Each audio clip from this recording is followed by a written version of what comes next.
1982年，李连杰主演的《少林寺》一炮打响，这部武打巨片成为无数人魂牵梦萦的光阴记忆。因为这部影片13棍僧救唐王、王仁泽血洗少林寺等精彩段落家喻户晓。在那个一张电影票1毛钱的年代，这部电影创下了1.6亿的票房奇迹，观影人次达16亿之多。要知道，当时中国总人口才10亿，算起来，差不多每个中国人都看过李连杰主演的《少林寺》。李世民的兵已经到了黄河对岸。除了神奇的票房，这部电影更为神奇的地方在于它传奇的故事。据导演张新妍所说，电影是根据少林寺白衣殿内的壁画13棍僧救唐王改编而来。现在，关于13棍僧救唐王的故事还流传着好几个版本。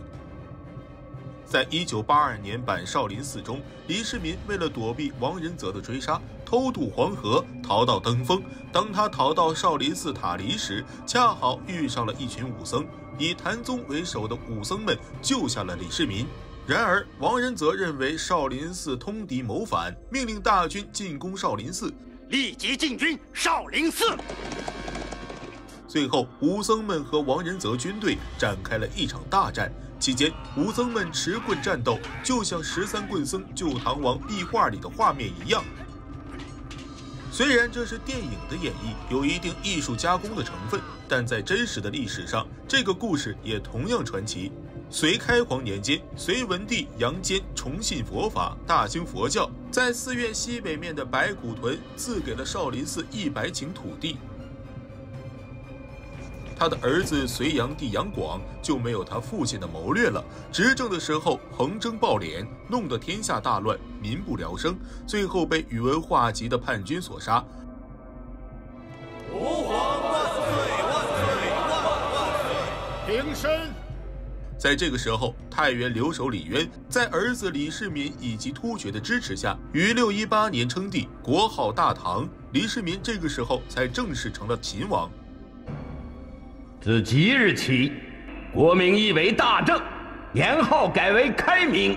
公元619年，盘踞在东都洛阳的王世充废掉了自立为帝的隋越王杨栋，自称大正皇帝，建元开明。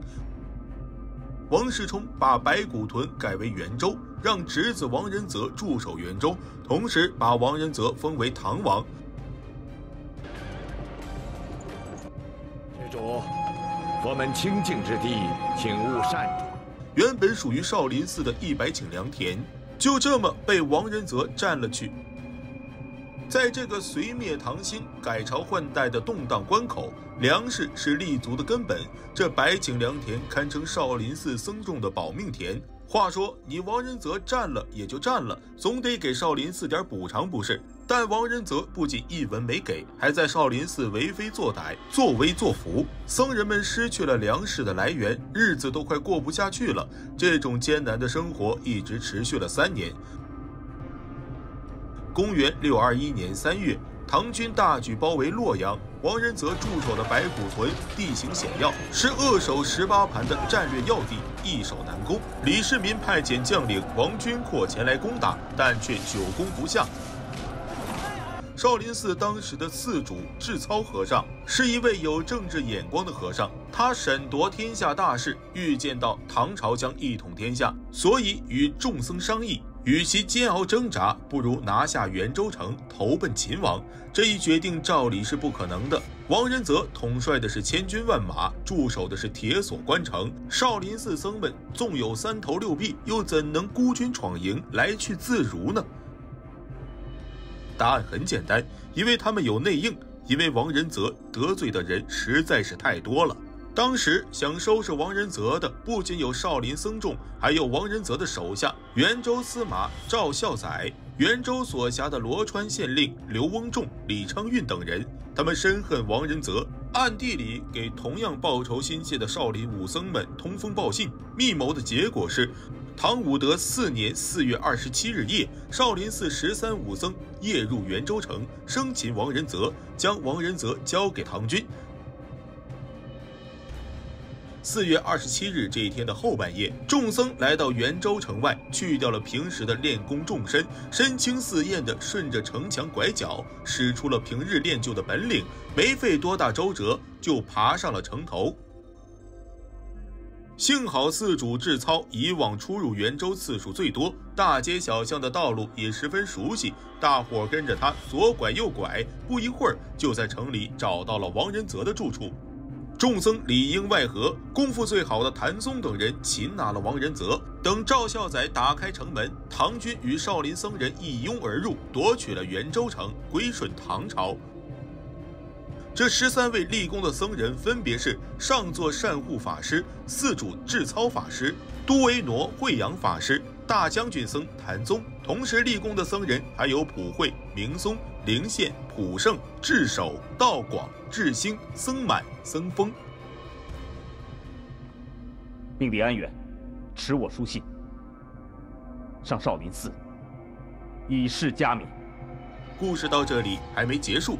621年4月30日，秦王李世民派人来到少林寺，宣读了李世民的教书《告白古物少林寺座上书》，接见了立功的13位僧人，并每人赐僧袍1件，同时还赐给少林寺良田40顷，水碾1具。这里需要说明一下，李世民的书信叫教书，而不是诏书，因为在古代，皇帝下达的公文才可以叫诏书，王下达的公文叫做教书。李世民写这封信的时候只是秦王，还不是皇帝，所以这封信准确的名称应该是秦王教书。那么封赏给少林寺的40顷良田到底有多大呢？唐代的40顷换算到现在的单位，大概有18个足球场那么大。这赏赐可以说是异常丰厚，同时也确立了少林寺在唐朝的宗教地位。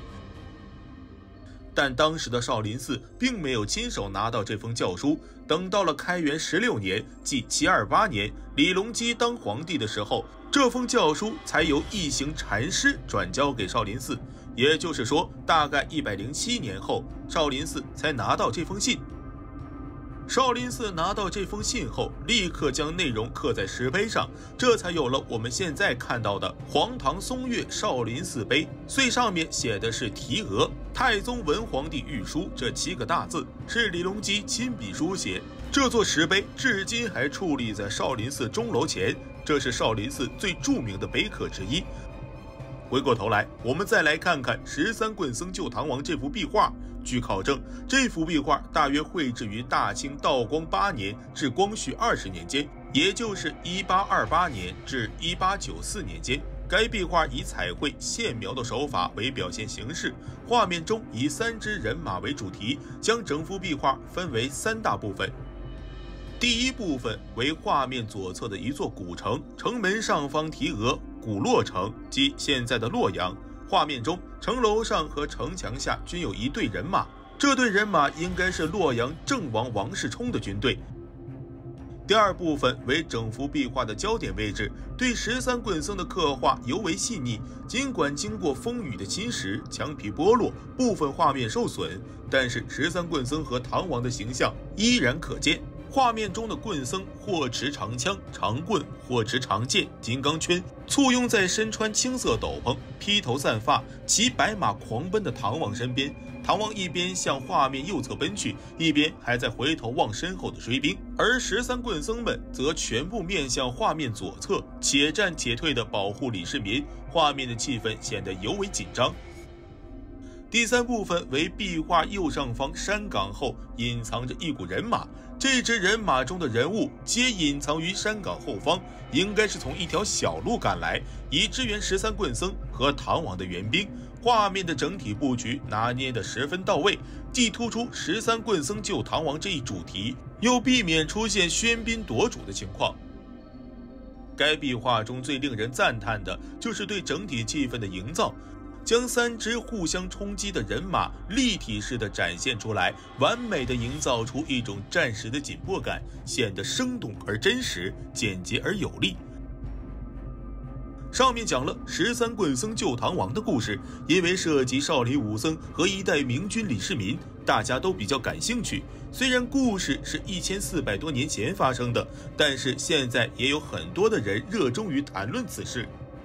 其实少林文化一直都是众人谈论的焦点。在1982年，13棍僧救唐王的壁画被改编成电影《少林寺》，这并不是个例外。即使到了21世纪，还有作家在编写与少林13棍僧有关的故事，还有导演在改编和13棍僧有关的影视剧。